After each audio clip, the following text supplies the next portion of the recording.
It was a chilly Monday morning in the small town of Maple Ridge when Officer Clara Hayes arrived at Brookview Park. Yellow tape fluttered in the wind, circling the blood-stained jungle gym where a body had been found. Local teacher Adam Blake, stabbed repeatedly. But what caught Clara's eye wasn't the body, it was the teenage girl, sitting silently on the bench nearby, sketchbook in hand, eyes wide but calm. Her name was Lena Hart, 15 years old, and mute since birth. A nearby witness had found her alone at the scene, scribbling intensely as sirens approached. She hadn't run. She hadn't cried. She hadn't made a sound. Paramedics and officers buzzed around, but Lena never flinched. When Clara knelt beside her and gently took the sketchbook, her heart skipped. The page Lena was drawing on wasn't finished, but it was already disturbing. It showed the puck, the jungle gym, the blood, and a face half complete staring from behind a tree. It wasn't Adam Blake's face. "Who is this?" Clara asked, but Lena only blinked. She couldn't tell them with words, but she could draw the truth. Then the killer might already know she had. Officer Clara Hayes took Lena's sketchbook to the station, her mind buzzing with questions.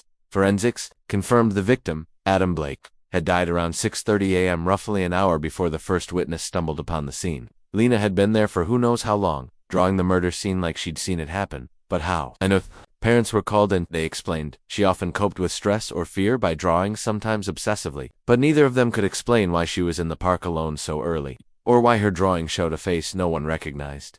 The forensic artist at the station scanned the sketch and digitally enhanced the visible half of the face, trying to create a full image. The result? A stern, narrow face with piercing eyes and a jagged scar along the left jaw. Not a local teacher, not anyone in the police database. A ghost. Meanwhile, Clara returned to Lena's home to search her other sketches. One thing stood out. Lena often drew places she visited, but some scenes had people hiding in corners, faces peering through windows, shadows looming behind trees. It was like she'd been watching someone for a long time. Or worse, someone had been watching her. Clara sat cross-legged on Lena's bedroom floor, surrounded by dozens of drawings. Lena had cataloged her world through charcoal and pencil, parks, streets, stores, but something else connected the images. A shadowy figure, always in the background. At the bus stop there he was, behind a tree, in front of Lena's school, his reflection in a car window. At the library, a hand on a bookshelf, no one else was near. And always, the same jagged scar. Clara felt a chill. "She's been drawing him for weeks," she whispered, "before the murder." Lena, watching silently from the doorway, hugged her sketchbook tight. Clara handed her a notepad and pen, asking gently, "Do you know him?" Lena paused, then drew a small checkmark. "Has he followed you?" Another checkmark. Tears welled in her eyes. Lena hadn't just witnessed the murder, she may have known it was coming. But how do you warn someone when no one listens to a girl who can't speak? As Clara flipped one last page, she froze. It was the same man, but this time, he wasn't in the background. He was standing over Lena's bed, and the date drawn in the corner. Tomorrow. Clara stared at the date scrawled in the bottom corner of the page. July 2nd, tomorrow. The sketch showed Lena lying in bed, her blanket pulled to her chest, eyes wide open. Standing beside her was the scar-faced man, holding something, maybe a knife, maybe a rope. The details were blurry, but the terror was unmistakable. "She's predicting something," Clara whispered. "He's coming back." Lena's parents, once skeptical, were now shaken. Clara insisted they leave home immediately. She arranged protective custody, placing the family in a secure safe house under round-the-clock surveillance. But something about the timing didn't sit right with Clara. Why tomorrow? Why not now? Back at the station, she asked a digital analyst to review nearby security footage from before the murder. One grainy clip from a traffic camera caught Clara's breath. Lena walking alone toward the park, followed by a man in a dark hoodie. The scar wasn't visible, but his gait matched the figure in Lena's drawings. They ran the image through facial recognition. Nothing. Then came the twist. The hoodie matched one sold in a small army surplus store. Only 5 had been sold in the past month, and one was purchased 2 days ago by someone using a fake name. Blake. Victim's name reversed. Clara's mind raced. The killer had used the victim's name, reversed as an alias. This wasn't random. This was calculated. Personal. She pulled Adam Blake's personnel file. He was well liked. No criminal history, no recent complaints, but one name stood out. Trevor Lane, a former student expelled 2 years ago after a violent outburst. Adam had testified against him in court. Trevor was sentenced to juvenile detention. Clara cross-checked the hoodie purchase with Trevor's known details: birth date, address, relatives. The system flagged something. Trevor's older brother, Jared Lane, had been released from prison just 3 months ago. Assault, knife possession, known to use aliases. She pulled up Jared's photo. There it was, the scar. Suddenly, everything snapped into place. Jared had returned, seeking revenge for his brother's downfall. He'd stalked Adam, waited, and attacked. But Lena had been in the wrong place at the wrong time. Man saw him, or worse, he saw her. Clara called the safe house immediately. No answer. Her heart pounded. She tried the officer's station there, still no response. Then her phone lit up. A single photo message. From an unknown number. Lena's sketchbook. On the floor, and a blood-stained glove next to it. Clara's tires screeched as she sped toward the safe house. Sirens blaring behind her. She radioed all nearby unison. Emergency breach. The photo was a warning. The killer had been there. She arrived to find the front door ajar. One officer lay unconscious at the doorway, the other missing. Inside the house was a mess, furniture overturned. Lena's sketchbook ripped in half on the floor. Her parents were tied up, shaken but alive. And Lena gone. Clara's pulse roared in her ears. She scanned the room, looking for clues. Then she spotted a hastily scribbled image pinned to the wall with a bloody thumbtack. It was new, fresh pencil marks.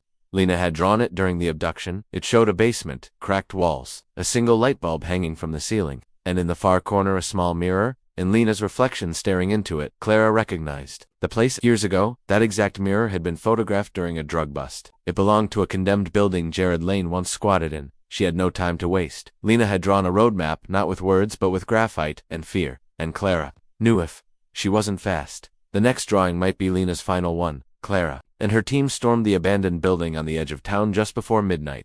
The structure groaned in the wind, its rotting walls and shattered windows a perfect hiding place for a killer who thrived in shadows. Guns drawn, flashlights sweeping, they descended into the basement. The air was damp, mold clung to the concrete like a disease, and then Clara saw it. The hanging light bulb, the cracked mirror, just like Lena had drawn. But the room was empty. Clara's breath hitched. Then she saw it. Pencil marks scratched into the dusty floor. A quick sketch, done in panic. Lena's face, terrified, and next to it, ATRAPDOOR.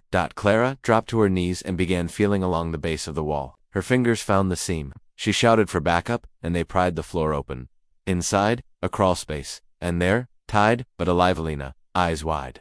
Sketchbook clutched to her chest. Pencil still in her hand. Clara pulled her out and held her close, overwhelmed by relief. But just as they prepared to leave, a shot rang out, splintering wood above them. Clara's instincts kicked in. Jared Lane was still in the building, and he was hunting. The shot echoed through the basement like a thunderclap. Dust rained from the ceiling as officers scattered, guns raised. Clara pushed Lena behind a concrete support beam, her voice calm but firm. Stay down, don't move. Another shot, closer this time. Clara crouched low, moving silently through the maze of shadows and rotting pillars. She knew Jared Lane was desperate and cornered. A man like that wouldn't go down without taking someone with him.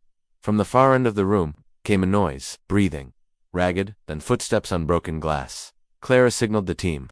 They surrounded the space slowly. But before anyone could close in, a voice rang out low, furious, trembling. She saw me. Jared shouted from the dark. She drew me before I even touched him. How Clara stepped out, gun aimed. It's over, Jared, let her go. You think I'm scared of you, he growled. You think I care about living? Then silence. A soft shuffling sound. Lena had stepped forward, her sketchbook held like a shield in it.